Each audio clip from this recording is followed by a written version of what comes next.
this promise to me and you. So why will we let this thing go? Baby, I promise that I'll stay true. Don't let nobody say it ain't so. I fear getting married. Well, actually finding someone to get married to, probably more than actually getting married. But more so than that, I fear divorce. Like, I'm so afraid of getting divorced. Like, it is something that just is, I think I'm more afraid of getting divorced than I am of finding someone to actually get married to. My family has a terrible history of divorce. I think it might be like a 99.988% divorce rate in my family. My grandparents are actually the only people who are still married, and I mean, honestly, I don't even know that I want to emulate what they have.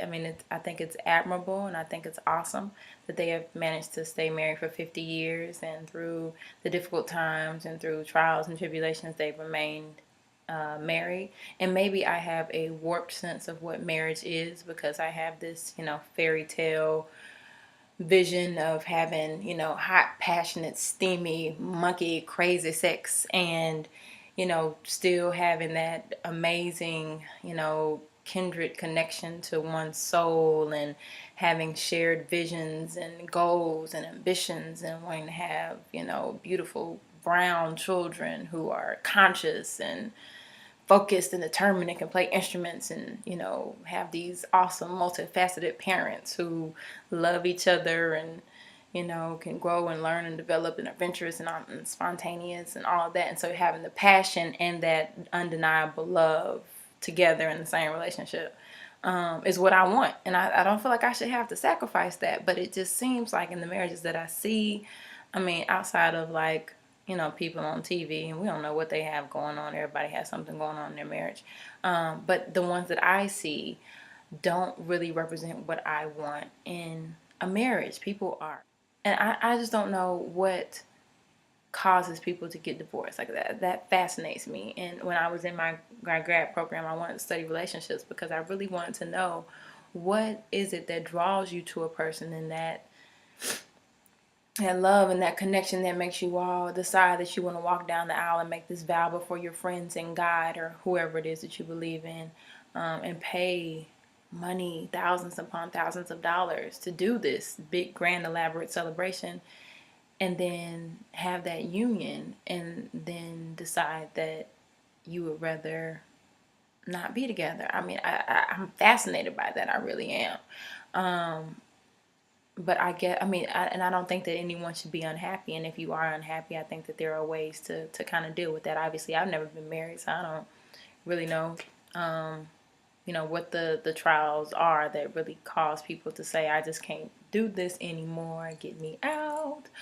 But it scares me. And I look at my mom and I look at my stepdad, and God, woo. Boy, they have really been through some stuff, and I know that every single marriage is going to go through some things, but I don't feel like they deal with the things that are going on, and therefore it keeps resurfacing, and it's like having the same argument all the time.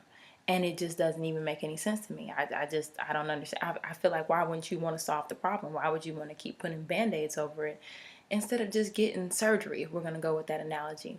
And I trapped. They really, when you refer to marriage, it's the old ball and chain, and it's you getting on lockdown, and you have to ask for permission to do things, and it really is barbaric. And I know that I can take on my own perception, and me and my husband can work together to figure out what marriage means for us. But I'm still a Christian, and so some of those wonderful traditions I'm going to want to uphold. But Lord Jesus, I'm so afraid of getting into a situation with this wonderful man, who I see is wonderful now, and then us deciding that it's not going to work out, and me being like every other member in my family who couldn't make their relationship work and ended up getting divorced, and is now either single or dating unsuccessfully. And that just, oh God, that scares me. It really scares me. And I pray all the time. I want to be a symbol of success for my children. And I want to be in a relationship that others feel that they want to emulate. I don't, and it doesn't, it's not even about what other people think or what other people say, but I don't want to be in a situation where I'm putting on airs. I want it to be organic and I want it to be natural. This is who we are. We have our issues, we have our flaws, but we deal with that shit. We make it work, and it's beautiful. And he loves me, flaws and all, in the words of the great philosopher Beyonce. And I love him, flaws and all. And we're happy and we're really great friends, and we bond and we grow and we push each other. And we aren't complacent in having a run-of-the-mill relationship where people deal with things just because they don't want to get a divorce. Like, I want us to want to be happy and want to have a healthy relationship more than we care about getting a divorce. And that's just what I want. I want to have a happy, healthy relationship. I don't want to be afraid that when I say something or do something, it's going to be the end. I don't want to be afraid that he's going to cheat on me or have an emotional connection to someone else, or whatever the case may be. And I know those are natural fears, but I just want to be happy. I just want to have a beautiful relationship with an amazing, wonderful, God-fearing man. And I want us to grow and develop and challenge each other and have what others don't.